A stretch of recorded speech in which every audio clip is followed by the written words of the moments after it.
Hey, it's me, MLB. Here is chapter 61 of That Side Character, and this one is titled A Morning at Kenma's. After all, she had wished that she had had someone to protect her like that when she had turned 14 and run away from home to protect herself from her father.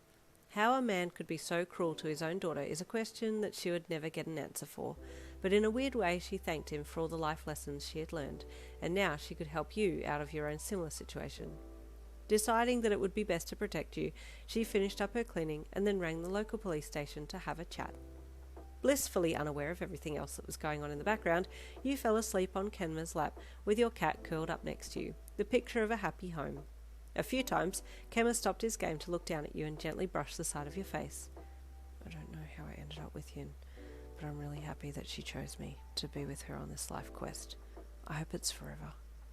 Content from giving you a small amount of affection, he would go back to playing his game, and then later that night he ended up snuggling with you in his bed, one arm wrapped over you protectively, while Kenma the cat snuggled up across the end of the bed, keeping both your feet warm. You woke the next morning to Kenma sleeping beside you, and you smiled sleepily and kissed the tip of his nose to wake him up. Good morning, Pi. This is Apple speaking, you said in a just woke up voice. Would you like me to make us something to eat? Yeah, he whispered in a croaky voice. I'll come downstairs in just a bit. Okay, you said again, as you pushed the covers back and stretched, yawning and pushing your arms up in the air at the same time that Kenma the cat did his own type of stretch, arching his back up as he pushed his little paws out at the end of the bed. Once you and Kitty had done your morning stretches, he followed you down to the kitchen while your boyfriend was still waking up in bed. Come on, Pitterpaws, you coaxed, smiling down at your furry little companion as you rubbed your eyes to liven them up a little and took to the stairs down to the bottom level of the house. The place was quiet, and you smiled to yourself as you walked across the wooden flooring to the kitchen. Look at us, just a couple of misfits, you said to Kenma as he trotted beside you, tail up and waving as he meowed softly into his throat.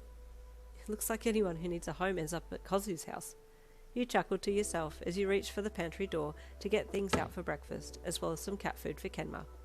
The way he was acting, it looked like he hadn't been fed for a whole year, but you knew that wasn't true because you'd been at home when Kenma had fed him last night. Okay, calm down, you giggled as Kenma tried to climb up your leg to get to the tin of food that you were holding. Ouch, ow, claws, baby, you have claws, and they're now on the side of my leg, ow, ouch, no, down. You hopped, defended, and ran so that Kenma couldn't climb you like a scratching post, and in the end you just ended up doing this weird game of cat and mouse where you just walked rapidly in a large circle while trying to open the top of the cat food can in the hopes that you could quickly drop the contents of the tin into Kenma's cat dish so that he could eat and forget about climbing you. Your boyfriend just so happened to come down the stairs at the same time that you were furiously walking in a circle around the dining table, and he just stopped and watched you from the safety of the bottom steps of the stairs. Do you need help? He asked as he watched your shenanigans for a while. Nope, I've got it, you said, managing to rip the lid off the can and holding the tin up. See? Yay! I win! You stopped to celebrate, and Kenma the cat ran straight into the back of your leg, making you jump with surprise. Whoa! Oh, I forgot about you. Food. Oh, it's in my hand. Aha! Fancy that. Okay, bowl. We need a bowl. Kenma, your boyfriend, sighed and walked over to the kitchen bench to hand you the bowl, and you grinned brightly at him. Thank you. I got a bit lost there for a second, you said with a sheepish chuckle, and then turned your attention back to the cat, who was starting to get a little impatient by now.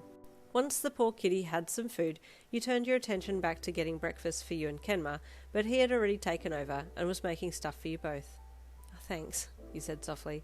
Sorry, I get distracted so quickly. It's fine, he said calmly, watching what his hands were doing. I don't mind doing this kind of stuff. Oh, okay then, you said with another sheepish smile, standing there not knowing what to do. Can you please pass me a knife? He asked, pointing to the knife nearby. Oh, here, you said, handing it to him. I'm gonna miss you when you go and stay at Lolita's, he said softly. Aw, same, but I'm gonna be over here more often than when I'm over there, so not much will change, I promise. I mean, when we snuggle, he said softly, and your heart fell to pieces in your chest. Kozu, you really can be sweet when you want to, you said with big watery eyes. I'm just saying what's on my mind.